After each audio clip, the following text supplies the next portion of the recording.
What's up, y'all? Welcome to the Nerdy Professor Podcast, where we talk about everything black, bold, and beautiful. I'm your host, the Nerdy Professor.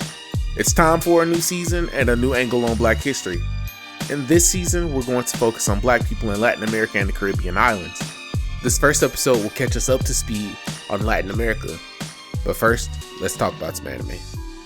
We're going to take a look at Mobile Suit Gundam Iron-Blooded Orphan. This anime takes place in an alternate Gundam timeline called the Post-Disaster Timeline, more than 300 years after a disastrous interplanetary war called the Calamity War. Mars has been successfully terraformed and colonized by humans. However, the humans on Mars yearn for freedom against the government of Earth and want to improve their livelihoods.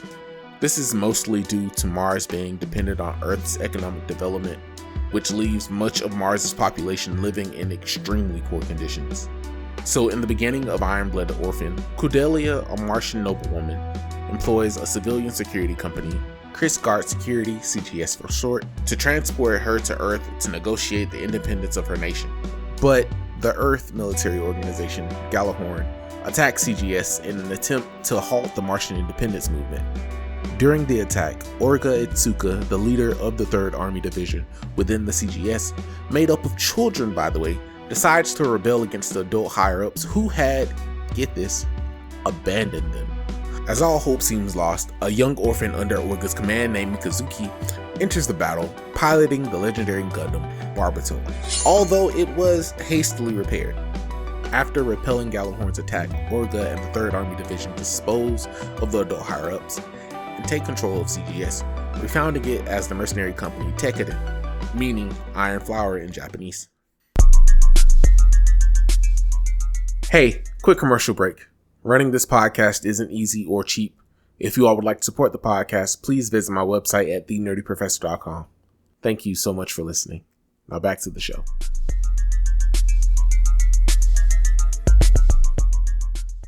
Long before Columbus touched down in the New World, there was a rich history of 50 to 100 million people. Early peoples of the Americas are thought to have entered the land via the Bering Strait land bridge.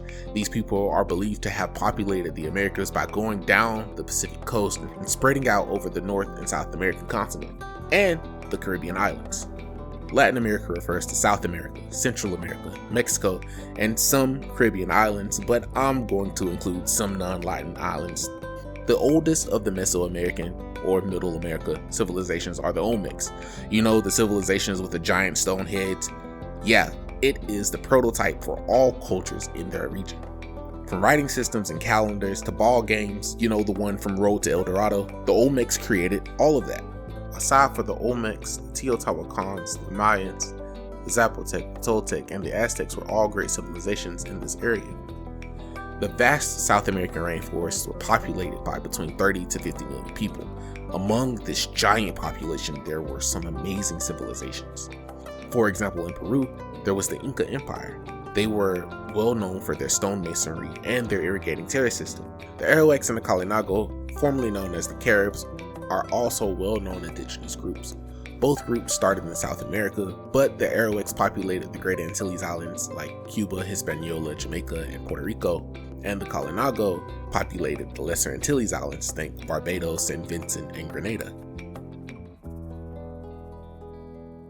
After the Calamity War, the Earth was separated into 4 economic blocks. Each of these blocks managed a section of Mars in a similar fashion to European nations and their colonies in the New World. Speaking of the New World, this part of history plays out relatively the same everywhere in the New World. Columbus pulls up to the Bahamas, makes contact with the native inhabitants, leaves a few people behind to build a town so Columbus could govern in this new place. Then Columbus went home and ran his mouth telling everybody what he found, talking about a bunch of gold and showing off all the native people that he brought back from the island. Columbus makes the trip back 4 times, going all over the Caribbean islands.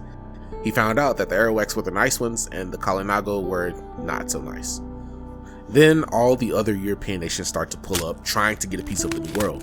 The Spanish established dominance over the Aztec Empire, the Portuguese sunk their claws into Brazil, France, the Dutch, and the British snatched up the islands as well as parts of North America. As we know, the European powers wanted to get rich from this exploration of the New World. Too bad, Their funk and diseases were killing all the indigenous people. Smallpox was particularly bad since it could be transmitted by touch. It ran rampant through communities. The gold that Columbus said was in the New World eventually ran dry, but the Spanish struck silver. In Peru, the Spanish found a literal mountain of silver. And with that mountain of silver, the Spanish produced over 80% of the world's silver in the 18th century. This allowed for the Spanish silver peso to quickly become the currency to do business in. I want to talk about two instances where the Spanish took over the native population: the Aztecs and the Inca. So the thing about the Aztecs is that they ran the show in what is now Mexico and required tributes or taxes from the people that they conquered in the surrounding areas in the form of goods, precious metals, or people for human sacrifice. In summation of the human sacrifice part, the Aztecs believed that in order to keep a sort of cosmic balance between themselves and the gods, they had to perform these sacrifices. So you can imagine that the people the Aztecs were ruling over didn't like them so much. So when Hernan Cortez came around, they took the opportunity to help take out the Aztecs and secure their liberation. The Aztec Empire fell in 1521, caused by a combination of Spanish weaponry, a massive indigenous alliance with the enemies of the Aztecs, and a smallpox outbreak that ran rampant through the Aztec capital city.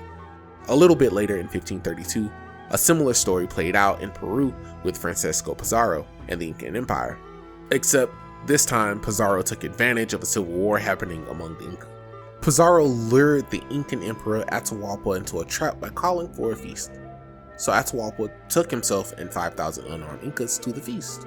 But on the way, I swear this reads like a bad joke, but on the way to the feast, Atahualpa and his men were met by a friar who was traveling with Pizarro. The friar urged Atahualpa to convert and accept Charles V as sovereign. Atahualpa, obviously pissed, angrily refused, which prompted the friar to give the signal for Pizarro and his 200 men to open fire. Trapped in tight quarters, the panicking Incan soldiers were easy prey for the Spanish. Pizarro and his men proceeded to kill all the unarmed Incas and kidnap Atahualpa. Pizarro then held the Incan emperor as captive and asked for a ransom of a room to be filled with gold and silver. Atahualpa was able to get that done, but Pizarro had Atahualpa killed on the charges of rebellion in 1533. This was the beginning of the end for the Incan Empire. The gold and silver from the New World propped up the Old World. This is similar to how the humans that have populated Mars mine its resources to prop up Earth and its population. The Earth blocks exploit the Martians for their labor and the planet's resources, particularly for half metal, a material used to construct mobile suits. This is similar to how European countries would extract resources from the New World. How did these European nations extract resources from the New World? Well, I'm glad you asked. The short answer is slavery. The long answer, well, it's still slavery, but make it Spanish. So first, King Ferdinand II and Queen Joanna issued the Spanish requirement of 1513. I'm not going to assault your ears with the Spanish pronunciation of that. This requirement was a legal document claiming Spanish has the biblical authority to rule the Americas, and if the indigenous people defied this decree, the Spanish threatened violence. So basically, the Spanish were like, this is our land, get down or we will lay you down, and that's on big G-O-D, says the Pope, because this is before the Enlightenment. On top of that, the document was read in Spanish. I don't know about y'all, but I don't think the native people spoke Spanish. I could be wrong, Next, the encomienda system was set in place by the Spanish crown from the 1500s to the 1700s. Encomiendors required indigenous people to work for them, and in return, the indigenous people would receive protection and Christianization from them. So, extortion. Under this system, indigenous people would mine for gold and silver and harvest cash crops such as cotton, sugar, and tobacco. Indigenous people were not really feeling this arrangement. Enslaved workers knew the land much better than the Spanish, which allowed for frequent escapes, and diseases kind of killed their workforce. In order to subsidize the loss of labor from the indigenous people, the Spanish began to import enslaved Africans to the New World. Overall, approximately 48% of enslaved Africans went to the Caribbean, 41% went to Brazil, and 5% went to the now United States. Most enslaved Africans worked as agricultural laborers throughout the Spanish colonies. The Spanish partnered with West African groups that traded guns and goods or enslaved laborers. Africans were less likely to escape in this new land and less likely to die from these European diseases. The encomienda system was not all that great, obviously. Indigenous people suffered cruel treatment and death under the system. For example, Conquistador Bartolomé de las Casas went back to Spain from the New World to plead with the crown to ban enslavement of the indigenous people after witnessing the cruelty firsthand. He would spend the next 50 years of his life fighting for this cause. His efforts fell on deaf ears of the crowd at first, but the moral debate would spark conversation. The new laws were passed in 1542 by the Spanish crown and were intended to prevent exploitation and mistreatment. The new laws prohibited the enslavement of indigenous people, prevented granting of new encomiendas, and aimed to limit the power and dominion of encomiendors over the indigenous people while addressing the crown's need for continued economic exploitation of the colonies. The initial strength of the new laws was undermined, but eventually they were reformed. Hacienda became the new Spanish labor system. This new system is where encomiendors owned large tracts of land. The new indigenous laborers were tied to the land in a sort of debt repayment system, but they were not technically slaves. So, sharecropping, but make it Spanish? Just like the indigenous people of the New World and the enslaved Africans that were shipped to the New World, the humans of Mars and iron-blooded orphans were treated as disposable. At the bottom of the Mars caste system were the orphans or children from poor families who were sold into slavery. They are considered equivalent to space debris. They are forced into lifetimes of unpaid, dangerous labor and often serving as cannon fodder in combat or maintenance work. We see the living conditions and mentality of the lowest class in the main characters. The military/peacekeeping organizations are at the top. They are highly corrupt and maintain the caste system in dishonorable and oppressive ways, and this is in order to protect their power overseeing the four economic blocks. The upper echelon is led by the Seven Stars family, and this class is obsessed with a high-minded code of honor, which is quite the opposite of the brutal, practical survival tactics of the lower class. This caste system in Iron-Blooded Orphans is similar to the caste system in the new Spanish colonies. The labor systems created a new society in Spanish colonies called the casta.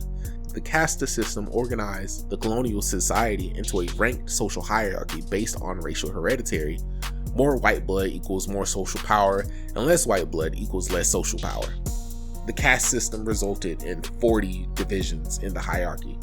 The casta system erased cultural complexities and ordered society by the standards of a small minority. Whatever category a person found themselves in dictated the education they would receive, their taxes, and their occupation. While the anime is a adventure, action, sci-fi take on war and set on Mars, it acts as an allegory for the ways colonial powers control, exploit, and maintain a caste system. A system built to control and extract resources for the benefit of a minority. Before the Europeans arrived, the indigenous people of the New World developed on a similar path as other civilizations. They had writing systems, complex societies, agriculture, all things that made them and their history. Once the Europeans made first contact, the world would change forever. Just like another canon event set right next door. But more on that next week. Alright y'all, that's it. Thank you for joining. I hope you learned something. Don't forget to like, share, and subscribe for more of your favorite anime-infused Black history. Until next time, peace.